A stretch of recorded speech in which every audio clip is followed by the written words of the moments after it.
Entrando ya en materia, espero que no se me olvide nada. Bueno, lo único es que la casita, pues la casita está creciendo. Hace 8 días teníamos mucha gente allá atrás. Hoy quisimos tenerlos un poquito más cómodos, por eso colocamos sillitas aquí adelante. Y yo creo que la house y la casita se merece un aplauso por todo lo que está pasando.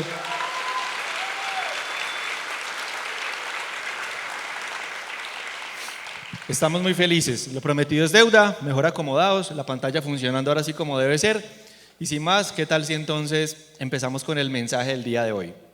Hace 8 días estuve empezando a dar el panorama de este año.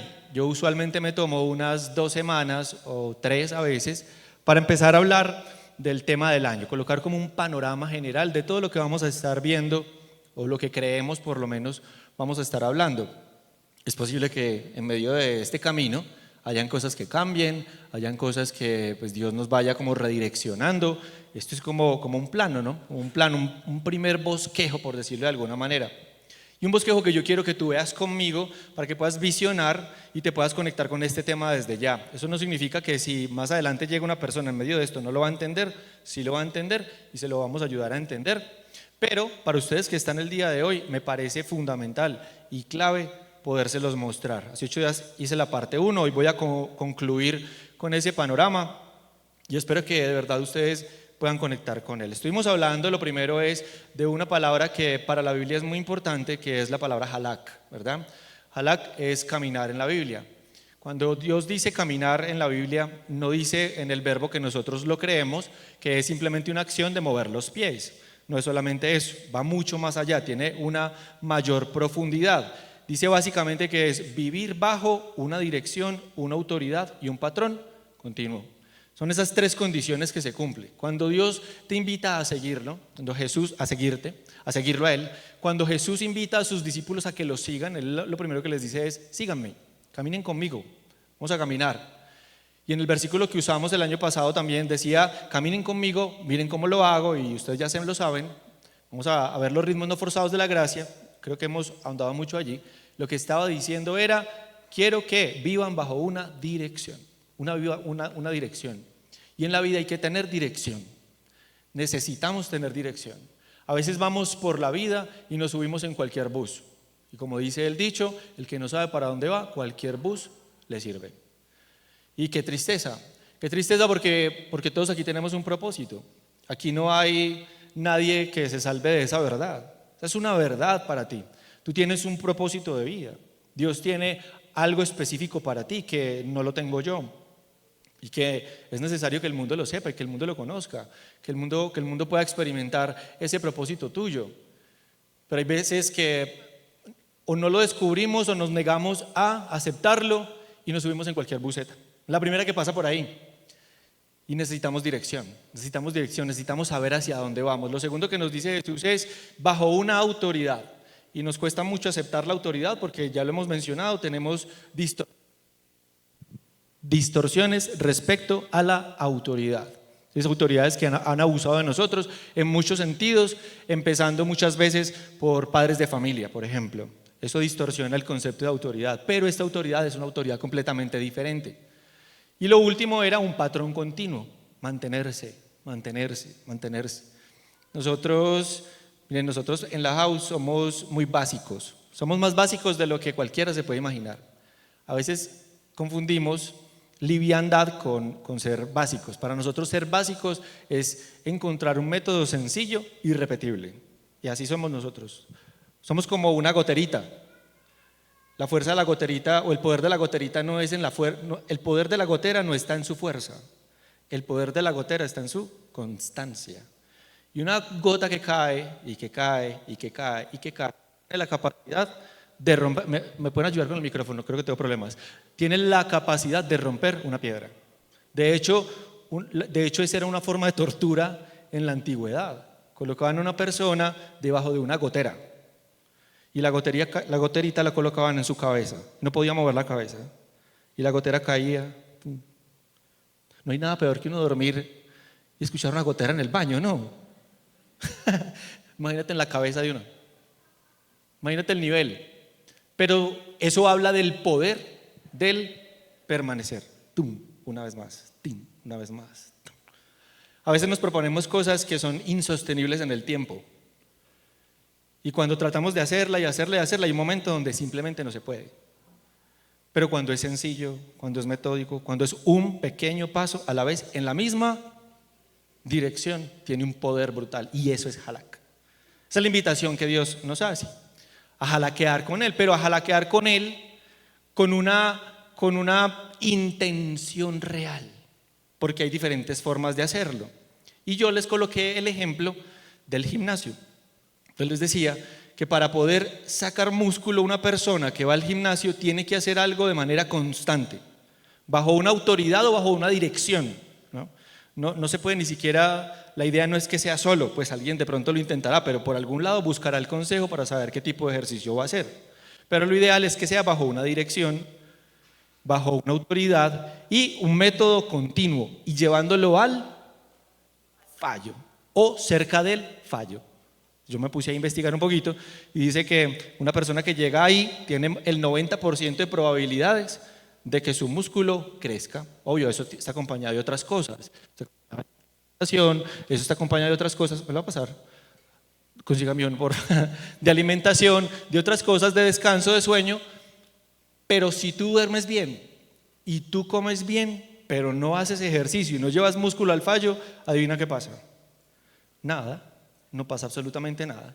Entonces yo aquí tengo que trazar una línea nuevamente, que siempre la trazo, pero es que la tengo que trazar primero porque hay gente que viene por primera vez y segundo porque los seres humanos somos cosa seria. Y la línea que tenemos que cruzar es que yo no estoy hablando de gracia, estamos hablando de que la gracia es gracia y la gracia por gracia se recibe. Tú no puedes hacer nada al respecto, no puedes hacer absolutamente nada. Yo no estoy hablando de que tú tienes que ir al fallo para ganarte la gracia de Dios, no estoy hablando de eso. Dice la Biblia que lo único que tú necesitas para ganarte la gracia de Dios es aceptarla y punto. Y tú no puedes ni mejorar eso ni empeorar eso, no hay nada que hacer. Y eso le puede gustar a un religioso, le puede no gustar a una persona muy religiosa y le puede gustar mucho a una persona muy digamos que libertina, por decirlo de alguna manera. Pero es una realidad y eso no se puede cambiar. Y usted me puede sacar la Biblia de las formas que sea y se lo rebato muy fácil con un simple versículo. Y así es, punto. Ahora, cuando estoy hablando de caminar y estoy hablando de halak, estoy hablando del proceso. Y la verdad es que a nosotros no nos gusta incomodarnos. No nos gusta salir de la zona de confort. Entonces empezamos a confundir el salir de la zona de confort, el salir de la zona cómoda con responsabilidad. Y eso no tiene absolutamente nada que ver. No tiene absolutamente nada que ver.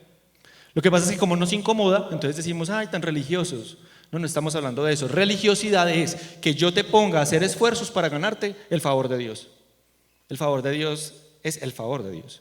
El favor de Dios simplemente funciona. Pero aquí no se trata de ponerte a hacer esfuerzos para ganarte tu sonido. Para ganarte tu salvación. Es entender que necesito tener una intencionalidad para poder vivir el proceso con Jesús. Y poder tener una transformación en mi mente. Y eso sí requiere trabajo. Eso sí requiere intencionalidad. Eso sí requiere que tú seas muy intencional en lo que haces, porque si tu fe no es llevada al límite de la incomodidad, tu antigua manera de pensar permanece intacta. Y en la house, desde que nosotros empezamos esto, siempre hemos sido muy consistentes con esto, insistentes con esto, porque no queremos ni ser una comunidad religiosa, gente que habla pero puro humo, pero tampoco queremos ser personas que simplemente llegan a ser espectadores de. Queremos ver una comunidad que se incomoda para transformar su manera de pensar y que da un paso y dice, yo quiero ver algo diferente en mi vida. Tú puedes seguir viviendo tu vida como estás. Y tú puedes decir, pues igual así soy yo. Si usted sabe cómo soy yo, pues ¿para qué me invitan? ¿Sí? Como el típico, si usted me conoce, ¿para qué me invito? Si usted me conoce, ¿para qué me metió conmigo? Pues esa es la fácil. Y pues tú verás si aceptas eso para tu vida. Y es más, creo yo que incluso así, y lo creo de verdad, puede ser salvo, o sea, no tiene nada que ver. Pero yo, Juan, yo no estoy dispuesto a eso. Yo no quiero vivir mi vida igual todos los días. Yo no quiero vivir el 2025 como lo viví el 2026, como lo viví en el 2025. Yo lo quiero vivir de una manera diferente. Yo quiero subir un escalón más en mi proceso con Él. Es mi proceso con Él. Yo no estoy compitiendo ni contigo, tú no estás compitiendo conmigo, tú no compites con el de lado. Aquí nadie compite con nadie. Cada uno tiene su camino y cada uno tiene su proceso. Y cada uno decide aceptar ese verbo de halak con Jesús. Y esa es la invitación de todo esto. Entonces te puede pasar como el personaje de la historia que te empecé a contar ahorita. Ese personaje pues no soy yo, pues no fui yo de alguna manera porque no me pasó tan así, tan instantáneo, pero en parte sí. Yo recuerdo que una de las cosas que yo más quería era irme de Manizales. No me quería ir de acá. Sí, yo me quiero ir porque siempre fui, digamos que en mi colegio siempre era el que le hacían el bullying. Ese era yo. Siempre les he contado, ¿no? Entonces yo ya les he contado la historia de las orejas, ¿cierto? Que les he contado. Que mis orejas crecieron primero que mi cabeza y que entonces yo era la parabólica del colegio y de ahí para allá todos los apodos que usted se imagine con mis orejas. Ya luego mi cabeza creció, entonces ahora soy orejón y cabezón. Pero recuerdo que yo crecí como medio, yo viví, gracias a Dios, en una familia que me amó mucho. Yo con eso no tengo ningún tipo de reclamo, que hizo todo lo que pudo por mí. Y respecto a eso, digamos que todo bien, pero sí sentía que hacia el exterior me costaba mucho poder conectar y me sentía rechazado, ¿verdad? De alguna manera. Sentía como un rechazo y yo pensaba que la solución era irme de la ciudad. Tengo que empezar de cero. Y no sé si te identificas con eso, pero a veces voy a empezar de cero con muchas cosas en la vida. Y queremos dar un paso a un costado y empezar a pensar que es que el problema es lo que hay a mí alrededor. Yo pensaba que el problema era Manizales. Yo pensaba que el problema era mi ciudad. Y alguien me podrá estar diciendo, ay, tan bobo. No, pues sí será yo. Y así nos ha pasado a muchos. Y puede que tu problema no sea con la ciudad o no haya sido con la ciudad. El problema puede ser, por ejemplo, con una relación. Una relación en la que tú siempre estás pensando, es que siempre me pasa lo mismo. Los culpables son ellos. Hay alguien que le cuente. Alguien le tiene que contar a él o a ella que el problema no son los otros. El problema es él o es ella. Yo me fui para otra ciudad y yo abrí la puerta del balcón. Yo me alquilé un apartamento al frente de la playa. Yo no quiero que haya nadie al frente de mí. Yo solo quiero mar. Y yo abría ese ventanal y eso se veía ese mar así imponente, grande. ¡Ay! Yo decía, Cachaco en Santa Marta. Nada más bacano. Todos queremos vivir en algún momento en el mar. Y al principio pues es chévere. No ocurre a veces inmediatamente, pero con el tiempo empecé a experimentar la misma bendita situación por dentro. La misma insatisfacción. Y empieza entonces uno a pensar, pero tampoco, o sea que esta ciudad tampoco, ay, qué pereza esta ciudad. Ay, tan sucia, ese mar tan cochino. La gente aquí no cuida la ciudad. En cambio la gente de Manizales sí cuida la ciudad.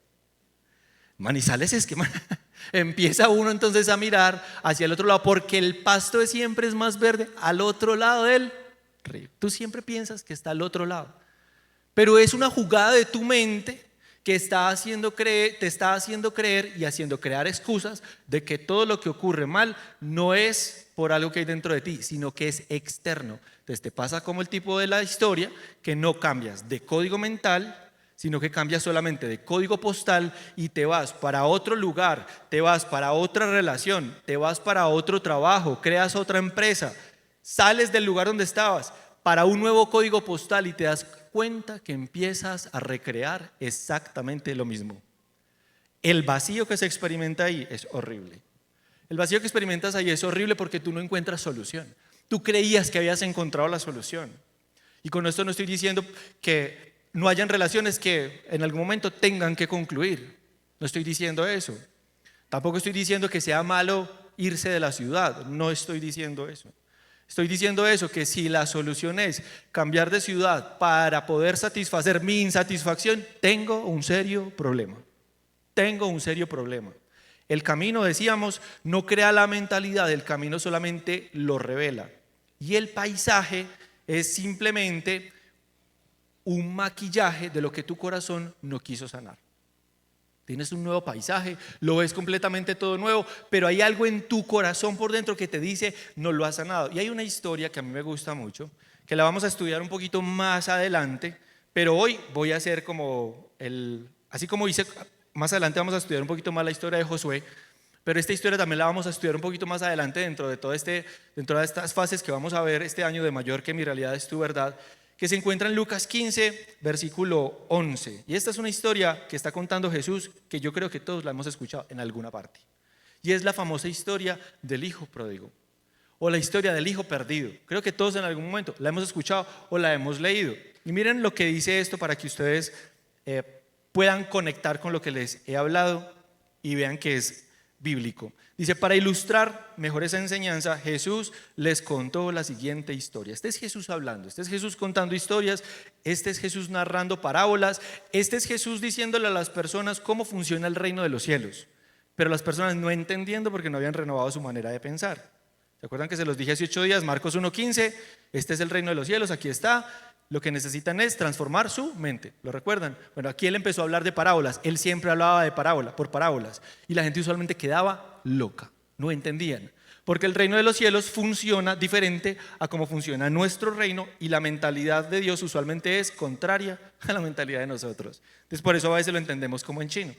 Pero él estaba hablando aquí a una multitud de personas. Y empieza a decir lo siguiente. Un hombre tenía 2 hijos.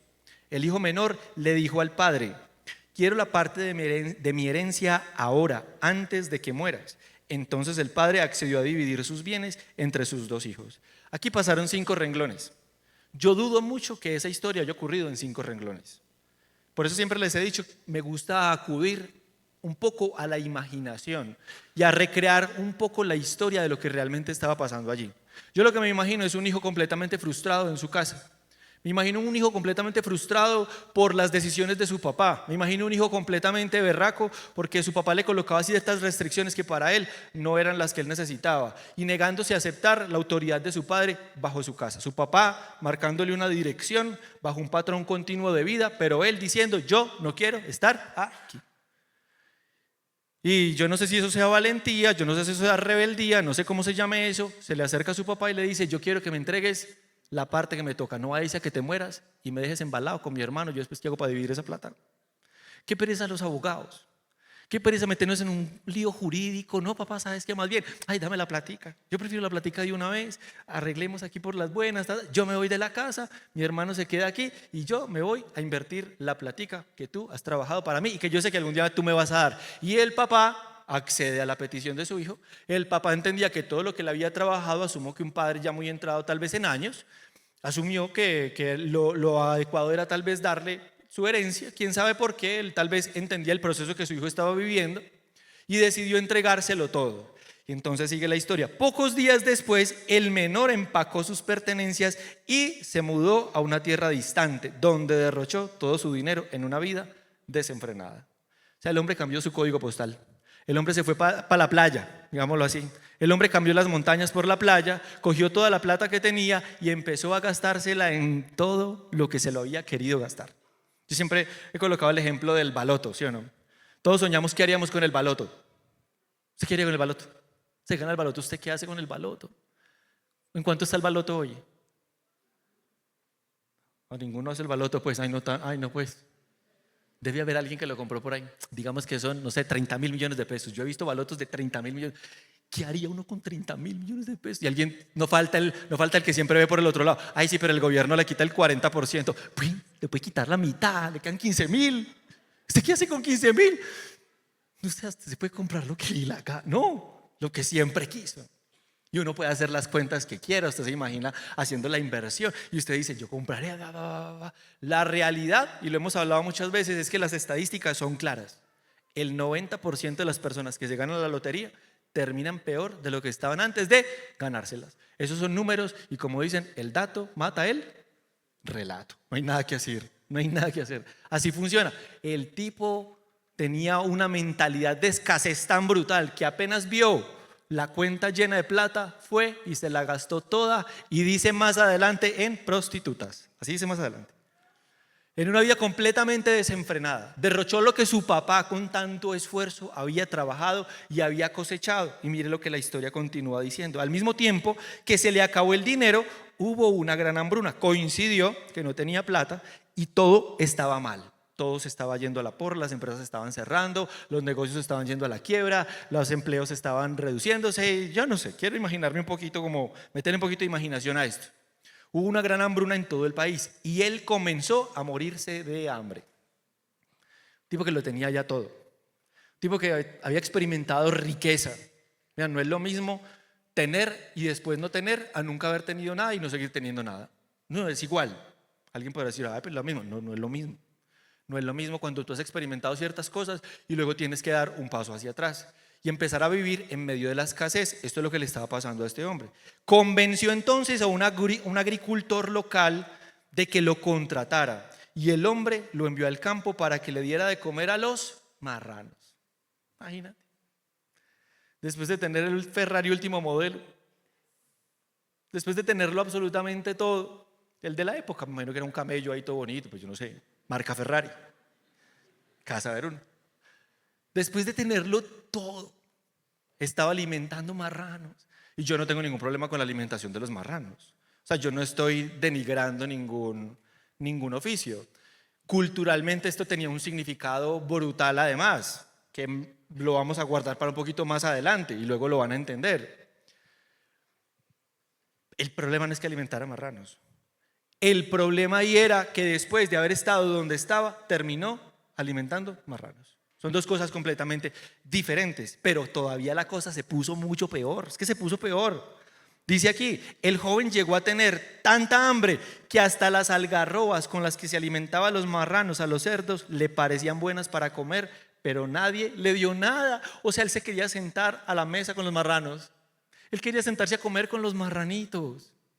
Y ni siquiera el dueño de los marranos le permitió comerse la comida de los marranos. Le dijo, no sé cómo se va a comer la comida para los marranos. No vamos a desperdiciar la comida así tampoco.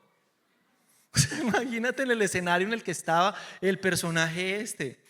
Cuando finalmente entró en razón, dice acá, cuando cayó en cuenta, se dijo a sí mismo, se habló a sí mismo. Vas a tener que hablarte a ti mismo. Yo he tenido que tener conversaciones conmigo mismo, conversaciones serias. Porque muchas veces, en situaciones diferentes, he estado comiendo algarrobos con los marranos, o por lo menos queriéndomelos comer.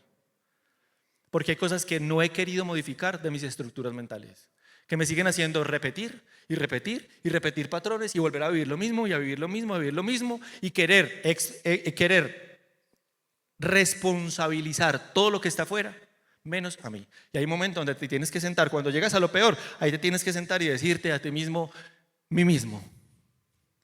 Y empezar a decirte ciertas cosas que necesites. Yo lo llamo sentarte en la silla de pensar. Hay momentos donde te tienes que sentar en la silla de pensar, donde tienes que sacar un café o tienes que sacar un jugo o una guapanela con queso y con buñuelos. Yo no sé qué vas a hacer, pero te tienes que sentar contigo mismo y empezar a tener una conversación seria.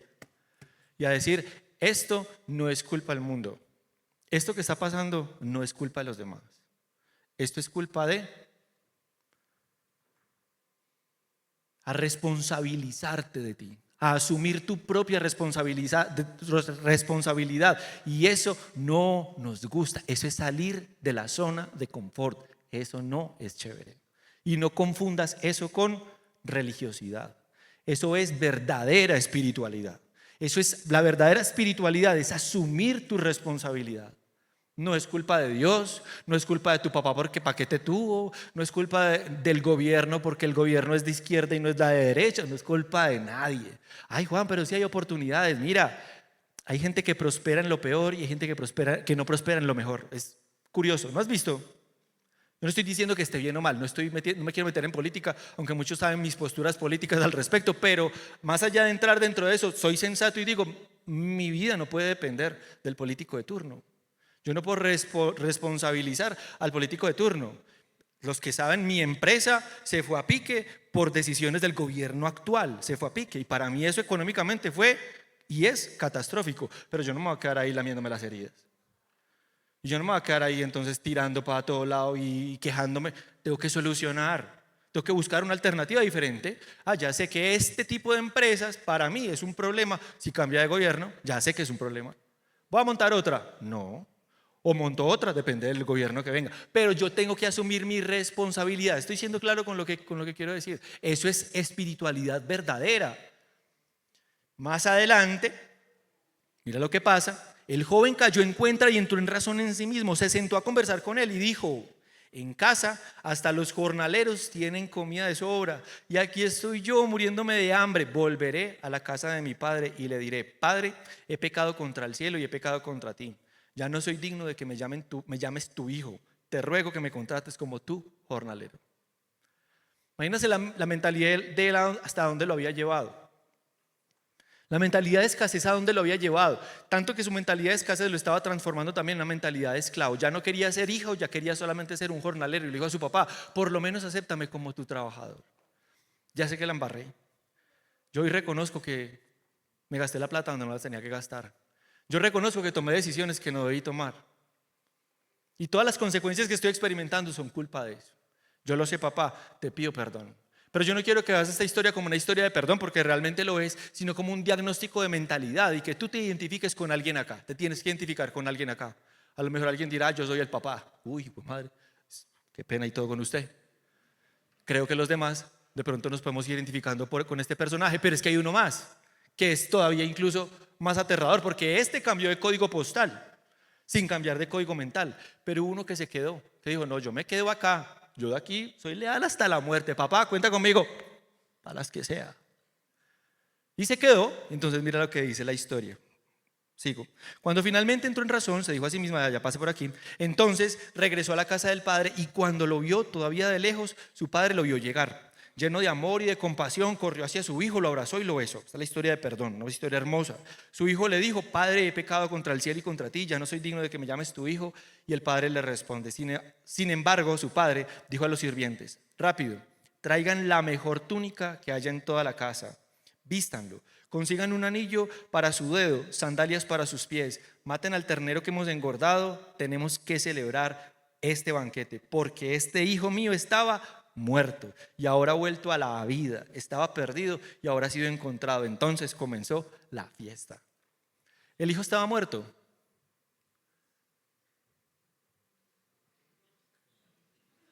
Yo no voy a decir nada hasta que no hablen. ¿Estaba muerto él? Físicamente él no estaba muerto, pero el papá sabía que mentalmente estaba muerto. Él sabía que su hijo tenía una situación mental que resolver. Yo me imagino la alegría de su papá cuando se dio cuenta que su hijo por fin había conectado con la verdad. Y aun cuando había conectado con la verdad, su padre lo terminó de corregir y le dijo: hijo, tú no solamente eres un jornalero, tú eres un hijo y esta casa es tuya. Y eso es lo que Dios te dice a ti hoy. Esa verdad tú la tienes que abrazar para ti el día de hoy. Tú no eres un jornalero. Tú no eres un simple visitante más de la casa. Tú eres un hijo, tú eres una hija. Y yo sé que cuando digo esto, a veces estoy como dándole puños a un muro por las caras de muchos. Pero yo creo y confío que el Espíritu de Dios, a medida que pase este año, te va a ir revelando cada vez más esta verdad. Y que cuando tú escuches: yo soy tu papá y tú eres mi hijo, una sonrisa se va a dibujar en tus labios y tú vas a aceptar esa verdad y vas a decir: aquí es donde quiero estar. No estoy diciendo en la house, pues por supuesto que aquí estamos reunidos los hijos de Dios, pero cuando llegas a la casa del Padre con una nueva mentalidad, aceptando su verdad y empezando a ver con una perspectiva completamente diferente. El problema no era la plata, el problema para el papá no fue la plata, el problema para el papá era la mentalidad de su hijo. Su papá estuvo dispuesto a perder toda la plata, a invertirlo todo y a decirle: llévate todo lo que quieras, pero yo lo que necesito y quiero para ti es que tú renueves tu forma de pensar. Y eso es muy brutal. Eso es muy brutal. El problema es lo que sigue adelante, que les estaba contando. Mientras tanto, el hijo mayor estaba trabajando en el campo. Cuando regresó, el leal, el que se quedó, el que no cambió de código postal, oyó la música y baile en la casa y preguntó a uno de los sirvientes. Se acercó a la casa y le preguntó a uno de los sirvientes: ¿qué es lo que está pasando? Y entonces el sirviente le respondió: tu hermano ha vuelto, le dijo, y tu padre mató el ternero gordo, el engordado, para que celebremos porque llegó a salvo. El hermano mayor se enojó y no quiso entrar. Entonces su padre salió y le suplicó que entrara. El supuesto hijo que tenía la mentalidad adecuada. Entonces uno puede pensar, pero es que yo estoy aquí en la casa del Padre. Yo estoy pues escuchando las enseñanzas de la house los domingos. Bueno, ese es un buen paso, está bien, ese es un buen primer paso y sí. Pero el hecho de que tú tengas cercanía con la verdad no significa que realmente haya una transformación en tu vida. A veces estamos simplemente ahí, como este personaje. Estamos ahí sentados, mirando nada más, paseando como turistas, tomando fotos. Y por eso es que yo sé que no gusta, pero te lo tengo que decir. Necesitas dar el paso y tomar acción. Comprometerte con Él y decir, Señor, de verdad yo quiero jalaquear contigo. Todos estos años, mire lo que le dijo, todos estos años he trabajado para ti como un burro, como un animal. Y nunca me negué a hacer nada de lo que tú me pediste. Y en todo este tiempo no me diste ni siquiera un cabrito para festejarlo con mis amigos. Pero llega el que derrochó toda la plata en prostitutas, mira que aquí lo dice, y matas el ternero gordo para celebrar. Su padre lo miró y le dijo, hijo querido mío, tú siempre has estado a mi lado y todo lo que tengo es tuyo. Teníamos que celebrar este día feliz porque tu hermano estaba muerto y ha vuelto a la vida, estaba perdido y ahora nos ha encontrado. Me parece tan bella esa historia. El uno con mentalidad de escasez y el otro con una mentalidad de esclavo, aún estando en la misma casa, bajo el mismo código postal, con un código y un marco mental de esclavitud. ¿Dónde estás tú? Necesitas identificar cuál es el tuyo. De pronto tú dices, no, yo no tengo ni mentalidad de escasez, ni tampoco mentalidad de esclavitud. Estos son solo dos ejemplos. Ahora, durante este proceso en el que vamos a estar caminando este año, si vamos a encontrarnos con un diagnóstico y tenemos cada uno que encontrar ese diagnóstico y como cuando vamos al médico. Hay una situación que podemos tener y vamos al médico. ¿Para qué voy yo al médico? ¿Para que me diga qué tengo? No. Me expongo a la verdad de Dios porque necesito que su verdad exponga qué es lo que hace que yo repita una y otra vez, repita la materia una vez, otra vez, otra vez, otra vez, pero comprometidos como cuando te vas al gimnasio y te llevas el músculo al fallo. No funciona de otra manera. Yo quisiera decirte, funciona, no funciona de otra manera. Porque la vida es así. Podemos ser salvos de cualquiera de las dos formas, pero el proceso es tuyo. El proceso es mío y ese proceso al final deberá arrojar un resultado. Yo Juan, quiero comprometerme con mi proceso. Quiero ser un discípulo disciplinado. Yo no quiero ser un simple admirador, yo quiero ser un seguidor, porque hay diferencias entre un admirador y un seguidor. El admirador simplemente observa, toma fotos, aplaude los milagros, quiere beneficios sin costo, pero el seguidor paga el precio de su proceso. No el precio de su salvación, el precio de su proceso, y demuele lo viejo para construir lo nuevo. Hay cosas que hay que derribar. Esta invitación este año es, hay muros que hay que tumbar, porque para construir lo nuevo hay que demoler lo viejo. Necesitas demoler lo viejo, necesitas entrar en ese proceso. Entonces yo te propongo, ya para ir cerrando un poco esto, que este año hagamos esto en 5 fases. Vamos a hacerlo en 5 fases. Vuelvo y te digo, puede que en el camino esto cambie un poco y sea un poquito diferente, pero yo soy ingeniero, para los que no saben soy ingeniero y pienso como ingeniero muchas veces y entonces quiero llevarlo como al plano de la ingeniería. La primera fase yo lo llamo la topografía o el umbral de la decisión. Nos vamos a gastar un par de semanas, 3, un mes tal vez, entrando un poquito en cómo es el corazón del discípulo. ¿Cómo es ese corazón de un discípulo? Un discípulo del que es discípulo y que no es solo admirador y turista. Y yo lo llamo el umbral de la decisión. La topografía, pues usualmente cuando tú llegas a un proyecto y tú vas a construir, por ejemplo, este auditorio, lo primero que tú llegas a este lote es hacer una topografía, porque necesitas saber qué te cabe ahí y cómo lo vas a acomodar. Entonces, me imagino yo, solamente por verlo, que esto aquí era una montaña que bajaba aquí a la avenida Kevin Ángel, ¿no? Me imagino que era algo así, tendría ahí sus formas y sus maneras, y el diseñador dijo, pues aprovechemos la topografía y la pendiente del terreno para ubicar un auditorio que vaya de aquí para allá. Me imagino que es pues como temas básicos. Tú tienes que hacer una topografía, conocer el terreno, conocer dónde estás, conocer qué decisiones vas a tomar. Después de eso, entonces viene la segunda fase, que es ya el proceso de excavación. Entonces, a ver, hago una cosa acá. Hay topografía para diseñar y hay topografía para construir. Entonces, cuando tú ya llegas a construir, entonces también montas tu topografía, pones ahí tus puntos y tú colocas todo de que todo está donde debe estar, porque de pronto te queda un punto mal puesto y todo el auditorio te queda así. Y es un serio problema. Eso no se puede corregir después, o es muy difícil. Luego viene entonces la fase de diagnóstico, que es la excavación. Yo lo llamo así, excavación, que es empezar a demoler o empezar a sacar todo de la mente, toda esa mentalidad que nosotros tenemos construida por los patrones mentales y empezar a identificar. Mi mentalidad es esta, mi forma de pensar es esta. Yo tengo una mentalidad de esclavo respecto a esto. Yo tengo una mentalidad de escasez respecto a esto. Yo tengo una mentalidad que va en contra de la verdad de Dios respecto a esto. Vas a encontrarte con tu fotografía, con tu espejo. La tercera fase es lo que yo llamo la cimentación. Y en la cimentación, también les he contado algunas veces que es lo más importante de toda construcción. De aquí para abajo, de este piso para abajo, hay probablemente el equivalente a esta estructura enterrado aquí para abajo, más o menos. Cuando tú ves un proyecto y tú ves las telas verdes, ¿no? Y tú pasas por ahí, ves puras telas verdes, puras telas verdes, puras telas verdes, y tú dices, pero ahí no están haciendo nada.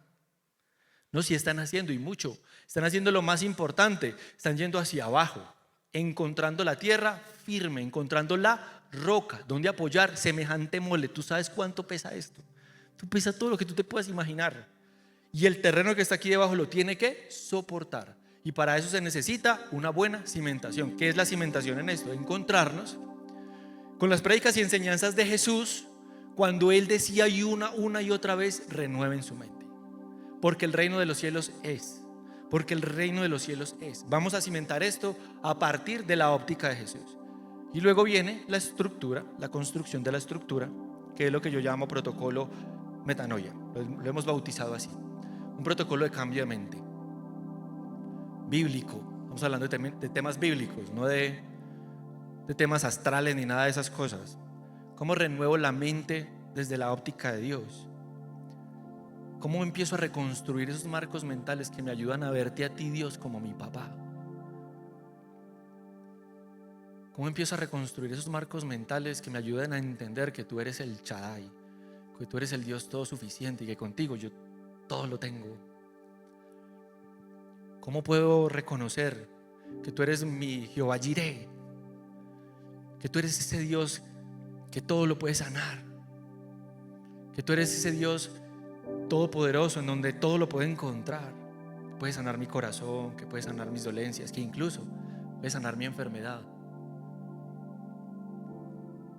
Hay algo en la mente que le dice a uno, no, eso no va a pasar, eso no puede pasar, eso no puede pasar. ¿Sabes qué? Tú no te mereces eso.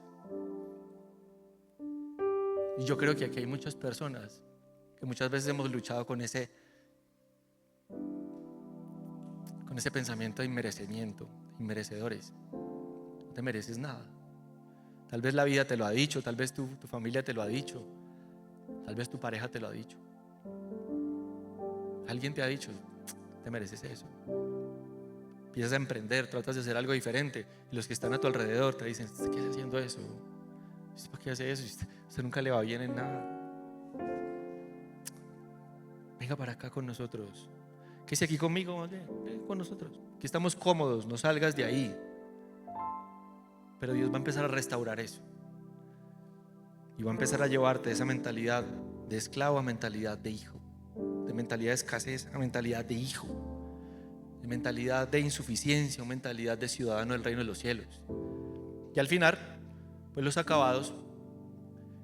Yo creo que aquí nos vamos a quedar hablando de esto el resto de la vida en la house al final, pero tal vez es el inicio de cómo la verdad de Dios ahora empieza a gobernar sobre todo lo demás. De cómo antes gobernaba tu realidad, de cómo tus decisiones con tus marcos mentales eran los que gobernaban y decidían, y ahora es la verdad de Dios la que empieza a gobernar y empieza a instruirte y empieza a decirte, y tus finanzas se ven beneficiadas de ello, tu matrimonio se ve beneficiado de ello. Es una causa lógica. No seguimos a Dios por sus beneficios, no seguimos a Dios por sus milagros, pero sí seguimos al Dios de los milagros, que son dos cosas distintas. Es mucho más poderoso. Así que yo te invito a que este año tú conectes con esto, conectes con este proceso, conectes con esto, que Dios te bendiga, que Dios de verdad transforme tu forma de pensar y que te apropies de esta frase de Eugene Peterson que dice: la Biblia no es un manual de reglas. Tienes que olvidarte de eso. La Biblia no es un manual de reglas. La Biblia no es un manual para darte mazazos en la cabeza. Eso no es. Es mucho más allá. Es un mapa arquitectónico de esa verdad para poder ser habitada. Es un mapa. Por eso es que mi invitación con esta enseñanza es que nos convirtamos entendiendo que Jesús es el verdadero arquitecto. Dice la Biblia, Él es el arquitecto, junto con Él, en arquitectos de su verdad. Y que este año nos propongamos renovar nuestra mente. Y que en este año nos propongamos dar pasos en una misma dirección, en una firme dirección. Te invito a que te coloques de pie y que terminemos, como siempre, orando, y que me permitas orar por tu vida.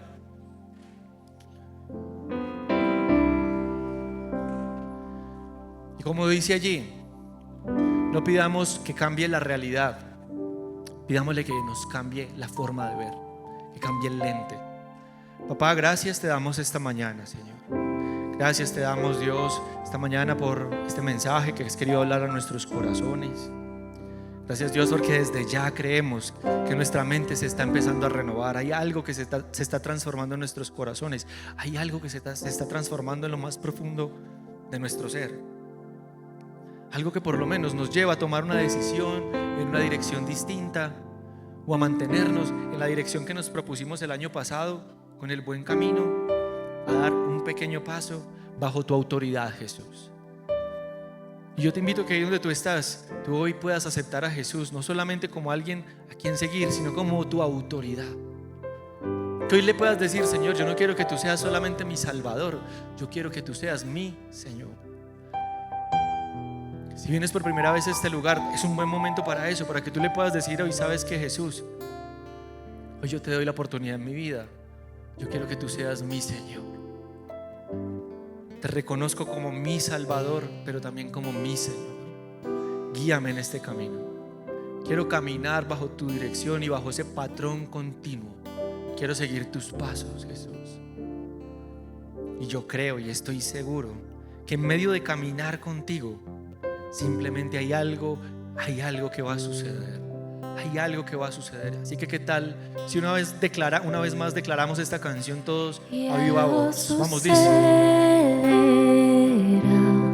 sé que tu amor lo hará una vez más con tu poder. Un milagro veré, busco mi fe en ti, en lo que crees de mí. Una vez más con tu poder, un milagro. Vamos, más fuerte, dice en la house. Y algo sucederá. Sé que tu amor lo hará una vez más con tu poder. Un milagro veré, busco mi fe en ti, en lo que crees de mí. Una vez más con tu poder, un milagro veré. Señor, yo bendigo cada vida que está aquí, cada familia representada esta mañana acá en este lugar, Señor. Y declaro, Padre, que toda realidad que ha estado gobernando, Señor, será derribada por tu verdad, Dios. Que toda realidad que tal vez ha venido a decir a sus mentes que son escasos, o que somos escasos, que somos insuficientes, cada realidad que ha querido presentarse como una verdad que no viene de tu boca, que no viene de tu voz, Señor, hoy queremos, Señor, rechazar y aceptar la tuya. No negamos lo que estamos viviendo, pero aceptamos la tuya y la colocamos por encima de nuestra verdad. Tal vez hay un diagnóstico médico que han dado sobre tu vida y yo hoy quiero orar por ti. Tal vez sobre tu papá, sobre algún familiar ¿Qué tal si oras por esa persona y declaras sobre su vida que aunque el diagnóstico médico diga una cosa, tu verdad dice otra, Dios? Y tú tienes el poder de sanar. Tu voluntad se cumplirá al final, pero no por el diagnóstico que se dio, sino porque tu verdad es y siempre será, Señor. Gracias te damos, Señor, por nuestras vidas. Gracias, Señor, por nuestros corazones, pero sobre todo gracias, Señor, porque hoy somos aceptos en ti y tus hijos hoy vuelven una vez más a tu casa. Amén y amén. ¿Qué tal si le das un aplauso fuerte a tu Dios?